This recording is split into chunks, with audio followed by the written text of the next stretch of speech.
Saatnya Anda menyaksikan Kompas Bisnis, Saudara, bersama saya Yan Rahman. Saudara, hasil survei konsumen Bank Indonesia, di mana indeks keyakinan konsumen pada Mei 2026 turun dibanding bulan April.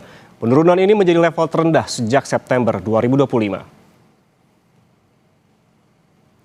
Sejumlah ekonom menilai penurunan indeks kepercayaan konsumen ini terutama disebabkan oleh melemahnya persepsi terhadap kondisi ekonomi saat ini, di mana pelemahan kepercayaan konsumen terjadi seiring meningkatnya volatilitas harga pangan dan melemahnya rupiah. Melemahnya sentimen juga didorong oleh persepsi yang lebih rendah terhadap kondisi pendapatan saat ini. Sementara meningkatnya ketidakpastian global dan tekanan nilai tukar rupiah dapat membebani daya beli, sentimen, dan aktivitas pengeluaran konsumen.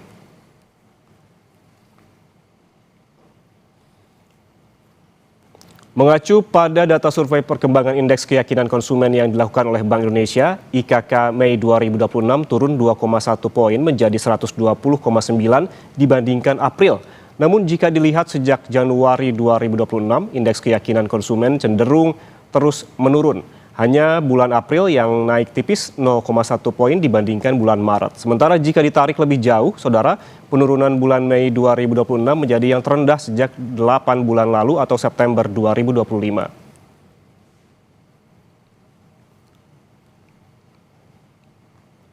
Mengacu pada indeks keyakinan konsumen per kelompok pengeluaran, terpantau semua kelompok pengeluaran mulai dari 1 hingga 2 juta rupiah hingga di atas 5 juta rupiah semuanya mengalami penurunan keyakinan konsumen. Penurunan optimisme paling signifikan sebanyak 3,6 poin tampak pada kelompok konsumen dengan pengeluaran 4,1 juta hingga 5 juta rupiah alias kelas menengah yang relatif lebih rentan terhadap kenaikan biaya hidup, beban utang, dan ketidakpastian pendapatan.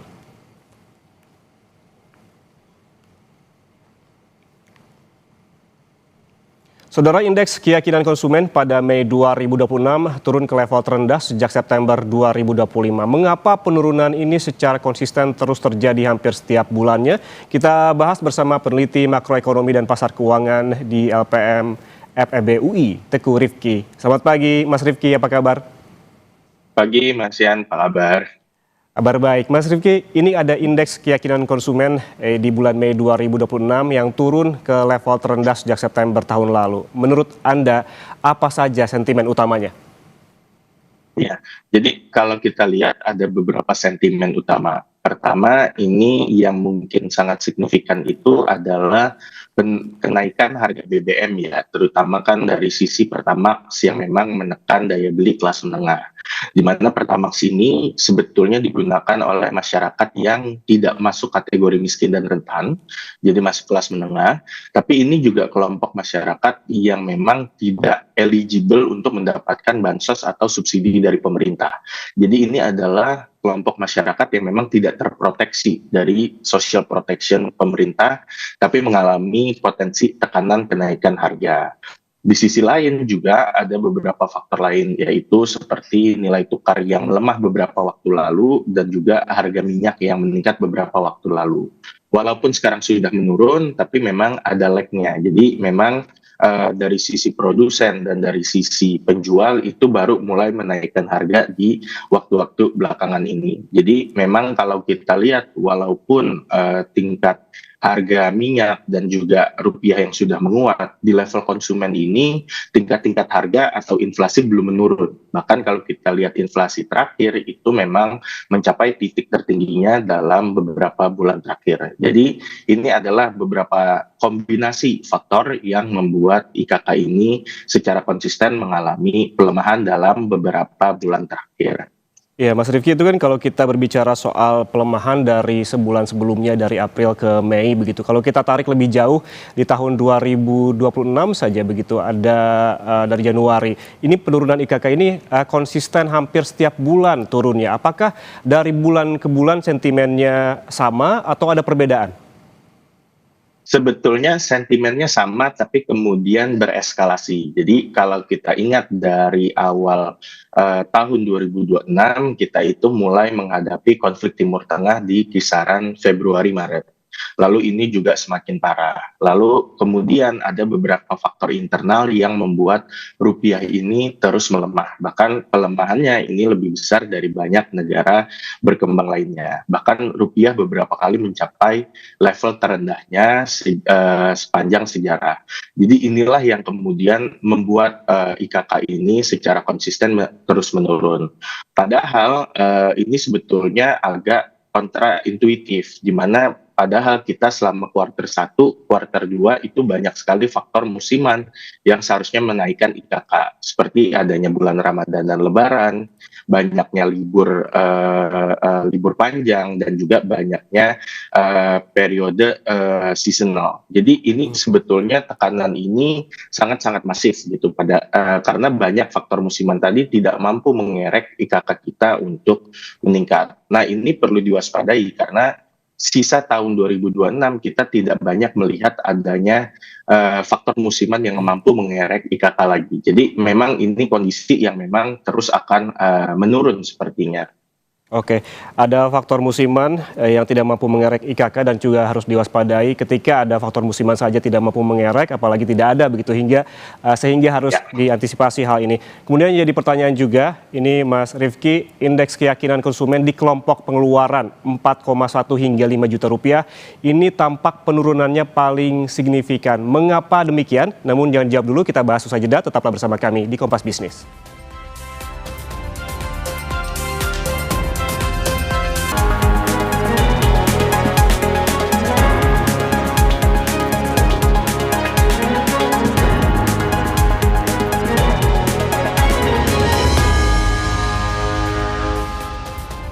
Saudara, soal indeks keyakinan konsumen pada Mei 2026 yang turun ke level terendah sejak September 2025, kita lanjutkan perbincangan bersama peneliti makroekonomi dan pasar keuangan di LPM FEB Universitas Indonesia, Teguh Rifki. Mas Rifki, IKK per kelompok pengeluaran semuanya kompak turun dan pengeluaran di angka 4,1 hingga 5 juta rupiah, ini penurunannya paling signifikan. Mengapa demikian menurut Anda, Mas?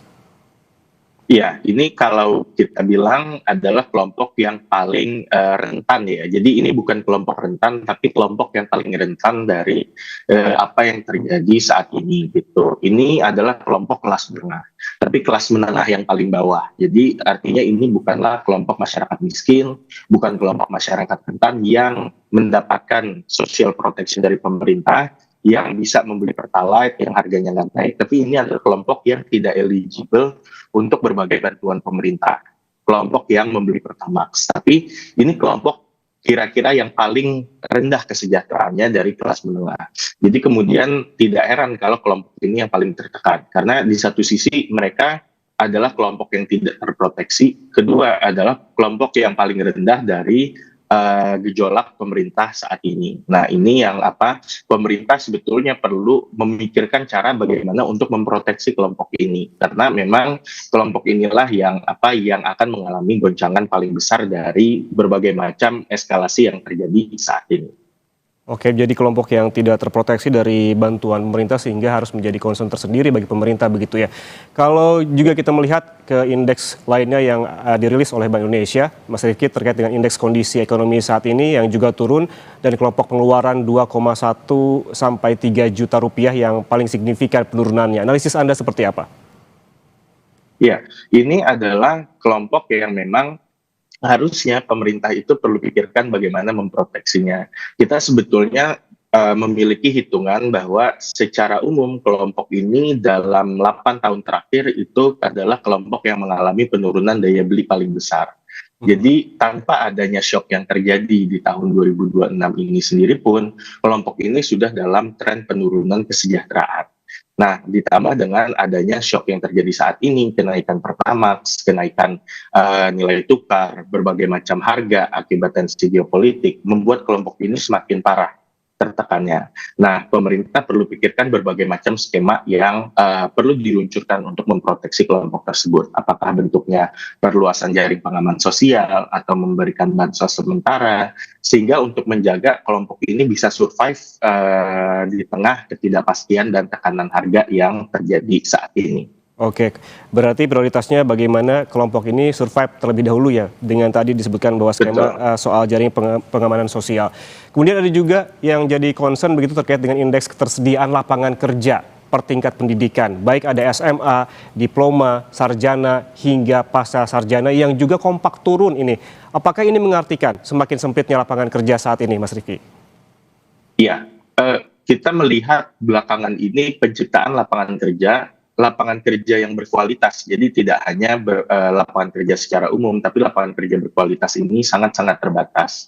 Sehingga membuat masyarakat ini beralih ke sektor-sektor yang produktivitasnya rendah, yang job security-nya rendah. Dan ini adalah kelompok-kelompok pekerjaan yang memberikan upah yang cukup rendah. Contohnya apa? Contohnya pertanian. Contohnya adalah sektor informal, seperti driver ojol, pedagang kaki lima. Ini adalah lapangan kerja yang tercipta belakangan ini. Karena memang lapangan kerja yang berkualitas ini sedikit sekali tercipta. Kenapa ini sulit sekali tercipta? Karena memang iklim investasi kita terus mengalami pemburukan. Nah, ini membuat di berbagai macam kelompok pendidikan, masyarakat ini mengalami penurunan lapangan kerja yang memang berkualitas dan cukup secure. Oke, Mas Rifki, apa indikatornya lapangan kerja berkualitas? Indikator lapangan kerja berkualitas ini adalah lapangan kerja formal, artinya dia itu memberikan proteksi ke tenaga kerjanya, jaminan pensiun, pesangon, cuti, dan lain-lain. Dan juga dia itu membayar pajak.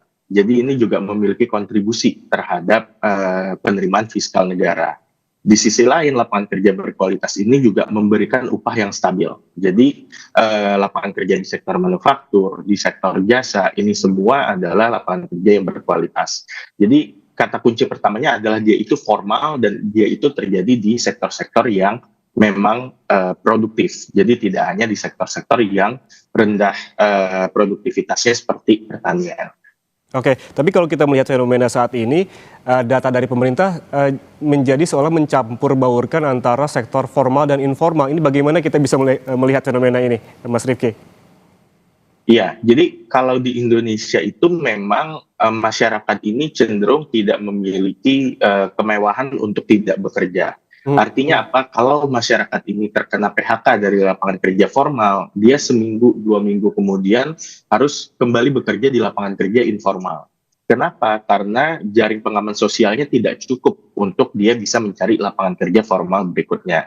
Sehingga seringkali kita temukan setelah PHK massal banyak orang beralih menjadi driver ojol, banyak menjadi pedagang kaki lima, banyak menjadi petani. Karena memang mereka ini perlu memiliki income walaupun pekerjaannya ini kira-kira turun kelas.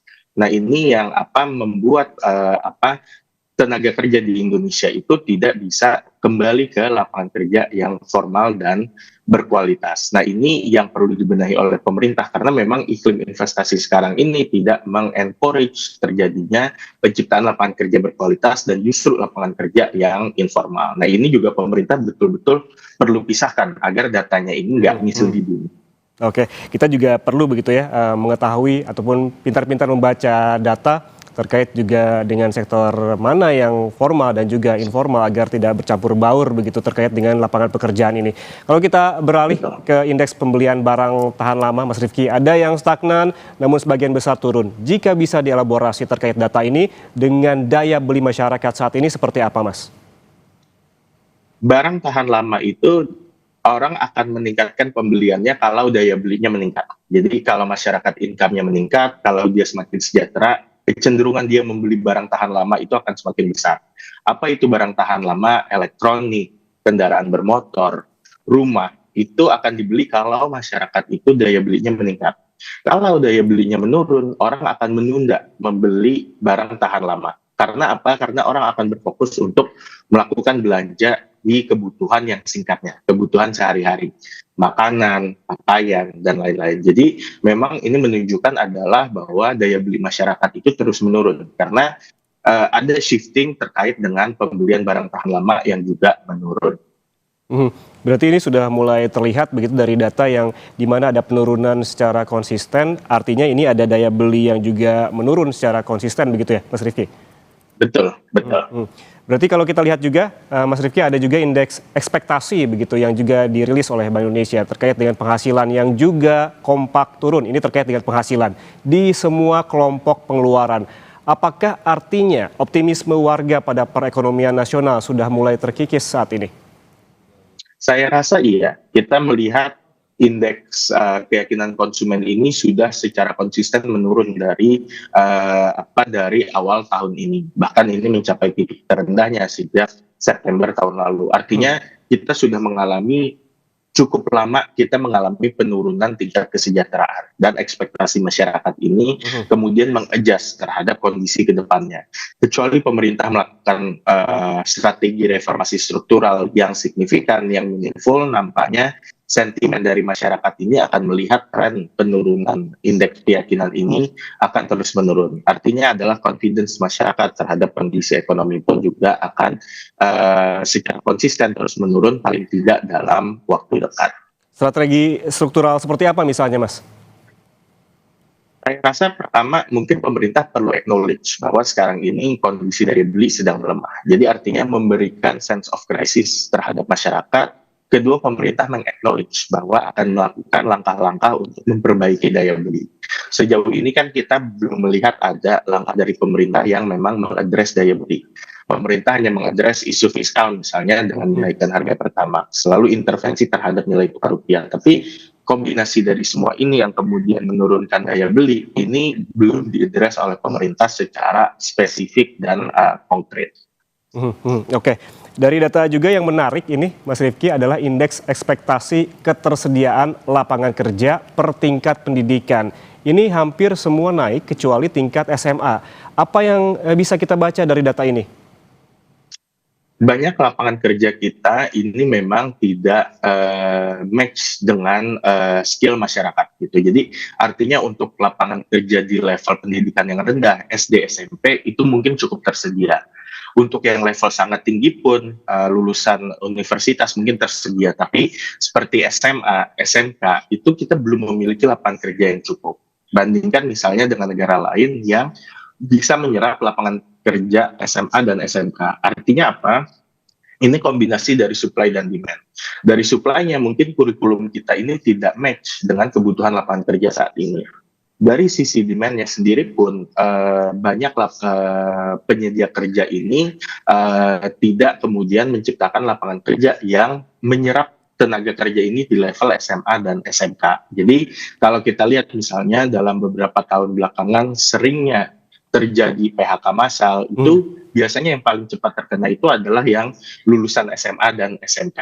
Jadi ini yang memang pemerintah perlu perhatikan baik dari sisi kurikulum maupun investasi yang masuk dan penciptaan lapangan kerja yang masuk ini juga meng-cater kebutuhan dari lulusan SMA dan SMK di Indonesia.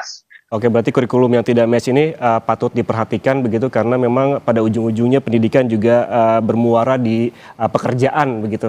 Kalau dari data yang juga kita lihat ada rasio konsumsi dan juga rasio pembayaran cicilan per kelompok pengeluaran. Ini kalau kita lihat datanya cenderung tidak kompak naik dan juga tidak kompak turun. Gado-gado begitu. Apakah ini menandakan ketidakstabilan? Ya, jadi memang biasanya yang cicilan ini yang semakin berat itu adalah masyarakat yang memang daya belinya itu terus menurun. Siapa? Most likely ini adalah kelas menengah yang memang tidak mendapatkan proteksi dari pemerintah, tapi cicilannya pun juga semakin mahal. Apalagi kan kita tahu sekarang BI rate sudah mulai meningkat ya, jadi beban pembayaran utang atau kredit juga semakin mahal. Sedangkan untuk masyarakat miskin yang tetap mendapatkan bantuan pemerintah kemungkinan tidak mengalami kenaikan tambahan beban atau bahkan kelompok kaya ini mungkin tidak terlalu terdampak dari kenaikan BI rate atau kondisi saat ini. Oke, berarti ada sejumlah hal yang perlu diperhatikan termasuk tadi daya beli yang terus turun dari kelas menengah dan juga ada kenaikan BI rate yang juga membebani bukan hanya masyarakat kelas bawah begitu tapi juga kelas menengah. Terima kasih peneliti makroekonomi dan pasar keuangan di LPM FEB Universitas Indonesia Teguh Rifki atas waktunya bersama kami di Kompas Bisnis. Mas, sehat selalu. Ya, terima kasih Mas. Selamat pagi.